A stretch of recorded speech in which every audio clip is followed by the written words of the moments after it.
আশ্চর্য ভাতের গন্ধ রাত্রির আকাশে। কারা যেন আজও ভাত রাঁধে, ভাত বাড়ে, ভাত খায়। কবি বীরেন্দ্র চট্টোপাধ্যায়ের এই লেখাটি মনে পড়ল কৃষকের কথা মনে করে। আজ আমরা দেখছি আকাশ জুড়ে ড্রোনের ঝলমলে আলোক ছটা, ডিজিটাল কিংবা রিবার্থ নতুন বাংলাদেশের প্রতীক। রং বেরঙের আলো, সোশ্যাল মিডিয়ায় ভাইরাল ছবি আর ভিডিও। সবাই বলছে, দেখো কি দারুণ আয়োজন, এবার সত্যিই বাঙালির স্মার্ট পয়লা বৈশাখ। কিন্তু ওই একই দিন আসলে যাদের পেশাকে ঘিরে মূলত এই পয়লা বৈশাখ, সেই কৃষকেরা কেমন থাকে? কিংবা আমাদের এই কৃষিভিত্তিক বাংলাদেশের অর্থনীতির চালক কৃষকেরা কেমন আছে? এই সময়ে দেশের নানা প্রান্তে কৃষকেরা মাথায় হাত দিয়ে বসে ভাবছে না তো তাদের ফসলের ফলন আর দাম নিয়ে?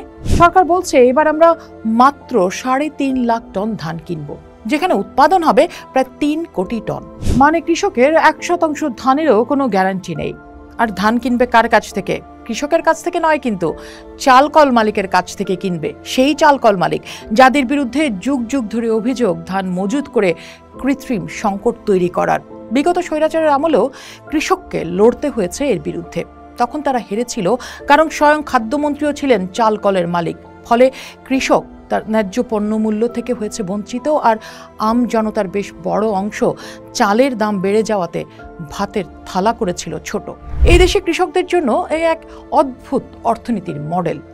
গবেষক মাহা মির্জা বলছেন, এই যে কৃষি মন্ত্রণালয়, খাদ্য মন্ত্রণালয়ের সঙ্গে প্রভাবশালী চালকল মালিকদের আজীবনের আঁতাত, কৃষকের স্বার্থ না দেখে মিলারদের স্বার্থ দেখা, এই যে কৃষকের ঘাম নিংড়ানো ফসলের ন্যায্য মূল্য নিয়ে এই দেশের রাজনীতিতে কেউ টু শব্দটি করে না।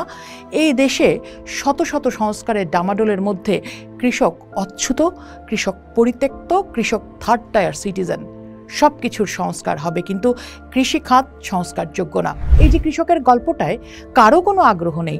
এই যে যুগের পর যুগ ধরে একটা গোটা জনপদকে ভাত খাওয়াতে আতপেটা কৃষকের ভর্তুকি, এই যে একটা রুথলেস সিস্টেমেটিক শোষণ, এসব বারবার মনে করিয়ে দেয় এই দেশের মাটির সঙ্গে মিশে থাকা স্থানীয় বিনিয়োগ, স্থানীয় অর্থনীতি, স্থানীয় পুঁজি, স্থানীয় প্রাইভেট সেক্টর, স্থানীয় এন্টারপ্রেনারশিপ, স্থানীয় স্টার্ট আপ, স্থানীয় উদ্যোগ, স্থানীয় ঘাম, স্থানীয় শ্রমের আসলে কোনো মূল্য নেই, কদর নেই, রেসপেক্ট নেই।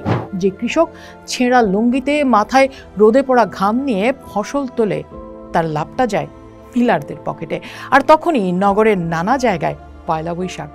মানিক মিয়া এভিনিউতে আকাশের ড্রোনের ভিজুয়াল প্যাটার্ন, আলোয় ভেসে যাচ্ছে সংসদ ভবনের ছায়া। আমরা বলছি না এমন উৎসব খারাপ, আমরা মনে করি উৎসব জরুরি।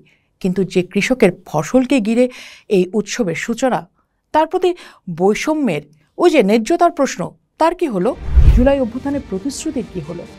একটা বাংলাদেশ যেখানে একদিকে শহরে আলো, উৎসব, থিম সং, ফোক গানের শহুরে কনসার্ট, বাজারে 2 থেকে 4 হাজার টাকা দামের ইলিশ, 5 তারকা হোটেলগুলোতে হাজার হাজার টাকার পান্তা ইলিশের বুফে অফার। অন্যদিকে ঋণের চাপে কৃষকের হাহাকার, হতাশার আগুনে পড়ে যাওয়া কৃষক। এই বৈষম্যের গল্পটা কি আমরা কখনো বদলাতে পারবো, নাকি শহরের উজ্জ্বল আলোতেই আমরা হারিয়ে ফেলবো মাটির মানুষের কান্না, ফসলের ঘ্রাণ আর কৃষকের ত্যাগ? যারা শ্রমের ত্যাগে গোটা দেশের মানুষের ভাতের যোগান দেয়, তারাই থেকে যাবে সবসময় আধপেটা। এই দেশের আকাশে নানা আমলে ড্রোন উড়তে দেখি, কিন্তু বাংলার আকাশে কোনো দিন কি কৃষকের স্বপ্ন উড়বে?